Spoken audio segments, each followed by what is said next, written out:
Hello, my name is David Budge. I'm a pottery specialist and flint specialist working for the Ice Age Journeys team. I am going to tell you a little bit about some of the finds that have been found.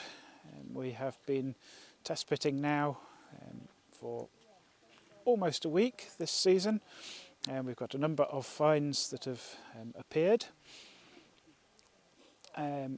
And yeah, we're starting to find bits of flint.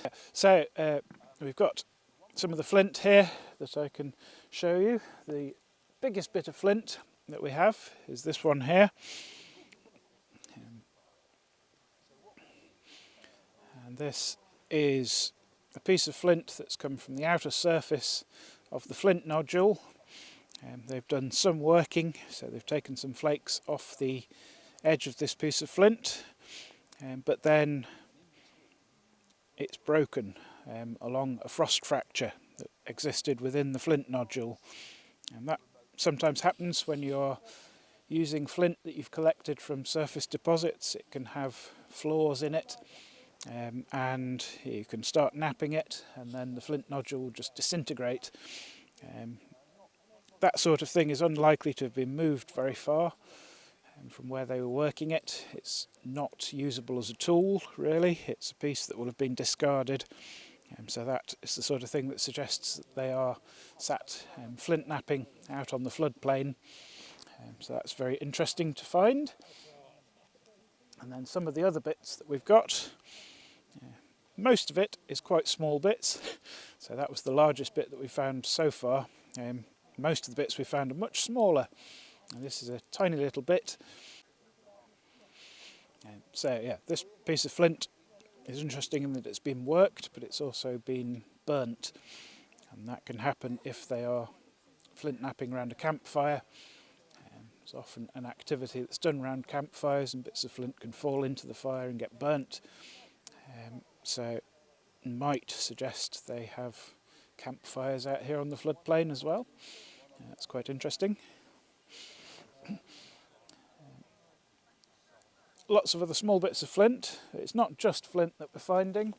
We are also finding the occasional bit of pottery. It's not exactly what we're looking for, but you never know what you're going to find when you start digging archaeological trenches. And it's all part of the story. It's all important. This is a little bit, quite a large bit of the base of a Roman jar. Yeah, somewhere probably late 1st into 2nd century. That's interesting because it was found in amongst some of the stone rubble in some of the test pits, and it suggests that the stone rubble has fallen in there after the Ice Age, basically. So the stuff we're looking for may be under some of the stony deposits that we're finding. Some of the finds look perhaps less interesting as well, even less interesting. No. This, believe it or not, is a little bit of pottery. It used to have bits of fossil shell in it, but they've dissolved away during burial. It has holes in it where the shell used to be.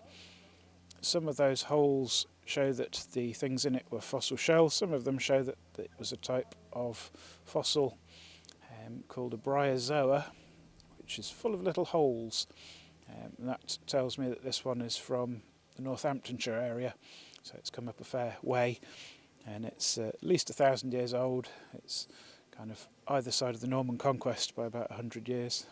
Again, that was in the stone deposits, so it's telling us something about the way the landscape has changed over time.